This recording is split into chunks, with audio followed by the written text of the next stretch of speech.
Ya, memang ini ada mungkin keuntungan bagi para orang tua ya melihat bahwa sekolah tatap muka sudah dibuka kembali, artinya orang tua mungkin yang juga WFH ataupun bekerja ke kantor ini sudah mulai bisa bernafas lega, punya waktu untuk melakukan apa yang harusnya dilakukan. Betul sekali, dan anak-anak mungkin sudah kangen kali ya ketemu teman-temannya, belajar langsung di kelas bersama dengan guru dan juga teman-teman lainnya. Kita akan pantau bagaimana proses dari pemberlakuan PTM 100%. Ada rekan kami pemirsa Nata Arman di SDN Komplek Cilamaya Cideng Jakarta Pusat, dan juga ada rekan Dewi Umaryati di SMAN 1 Denpasar Bali. Kita ke Nata terlebih dahulu di Jakarta. Nata, apakah di sekolah Anda melaporkan ini sudah menggelar PTM 100%?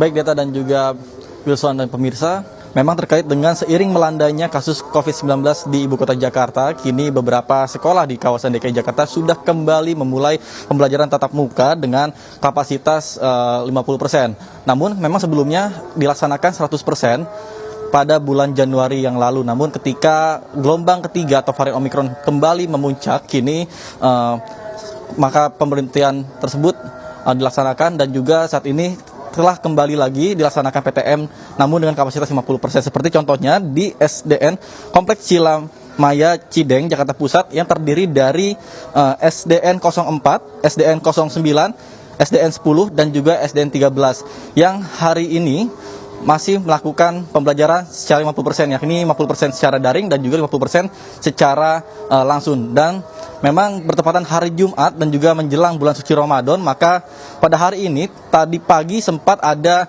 kegiatan doa bersama karena pada tanggal 11 April 2022 mendatang akan dilaksanakan ujian nasional bagi siswa-siswi SD kelas 6. Dan memang untuk masa durasi pembelajaran bagi di SD ini, terutama bagi siswa kelas 1 hingga dengan kelas 5, ini dibagi menjadi 4 jam. Yang pertama dimulai pada pukul setengah 7 pagi hingga dengan pukul setengah 11, dan juga untuk skema dari persiapan protokol kesehatan juga saat ini sudah diberlakukan dengan secara ketat juga.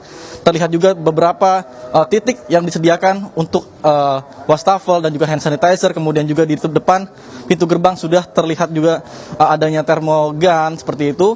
Jadi bagi para siswa-siswi yang sampai di sekolah diwajibkan untuk mengecek suhu terlebih dahulu sebelum masuki ke sekolahnya masing-masing atau ke kelasnya masing-masing. Dan juga para siswa-siswi dilarang untuk meminjam alat tulis maupun meminta makanan yang dibawa dari rumah, sehingga meminimalisir terjadinya penularan virus COVID-19 terutama di lingkungan sekolah. Dan untuk mengetahui seperti apa situasi di Bali saat ini sudah terhubung bersama kami, yakni Dewi Umaryati di Bali. Ya, silakan Dewi dengan laporan Anda. Ya, terima kasih Nata dan juga pemirsa. Jika di Jakarta sudah berlangsung adanya PTM 50%, berbeda dengan di Bali saat ini, di mana saat ini saya berada di SMA Negeri 1 Denpasar. Meski Pemprov Bali telah membuka atau mengizinkan untuk pembelajaran tatap muka 100%, namun di SMA 1 Denpasar ini masih belum membuka hal itu, karena hal ini akan baru dilakukan pada 4 April mendatang. Lalu bagaimana nanti kesiapan dari SMA Negeri 1 Denpasar sendiri untuk mencegah agar tidak lagi muncul klaster penularan COVID-19 di kalangan sekolah? Sudah bersama saya Kepala SMA Negeri 1 Denpasar, Bapak Emrida. Bapak, gimana kesiapan dari Pemprov Bali sudah membuka 100% PTM 100%? Ya, terima kasih. Kesiapan kita di SMA Negeri Denpasar cukup maksimal.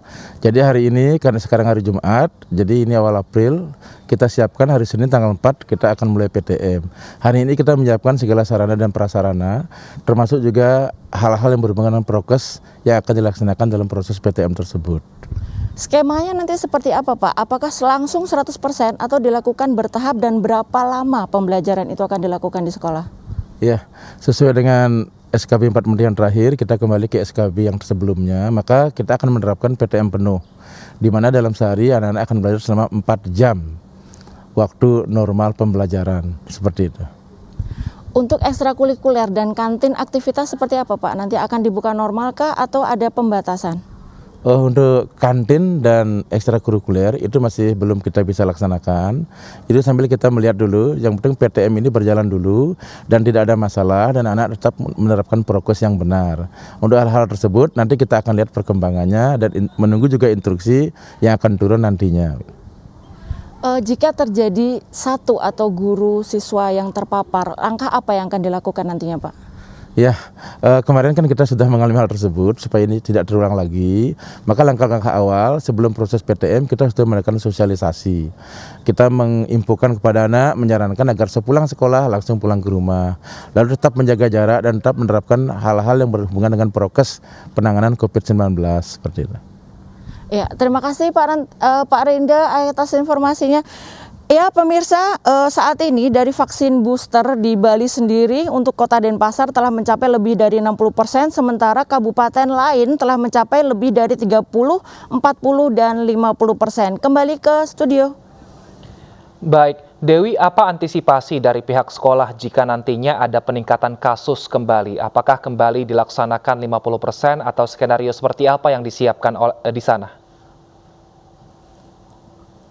Ya, aturan dari pemerintah Provinsi Bali, terutama surat edaran yang telah dikeluarkan dari Gubernur Bali, menginformasikan bahwa nantinya jika ada satu guru atau siswa yang terpapar COVID-19, maka sekolah langsung akan memberlakukan kembali pembelajaran jarak jauh atau pembelajaran secara daring, dan hal ini tentu sudah disosialisasikan karena mengingat di Bali sendiri terutama untuk kalangan pendidik sekitar 97% guru telah melakukan vaksin booster, dan hal ini tentu menjadi hal yang baik bagi dunia pendidikan di Bali, sehingga harapannya sudah tidak ada lagi klaster penularan COVID-19 yang ada di Bali dari klaster sekolah.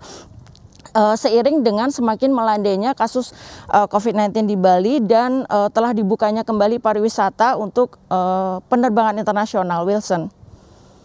Apakah pembelajaran PTM 100% sudah diberlakukan serentak di seluruh sekolah di Bali, atau memang ada kebijakan dari Pemprov Bali yang mengizinkan sekolah untuk tidak ataupun menunda PTM 100% terlebih dahulu?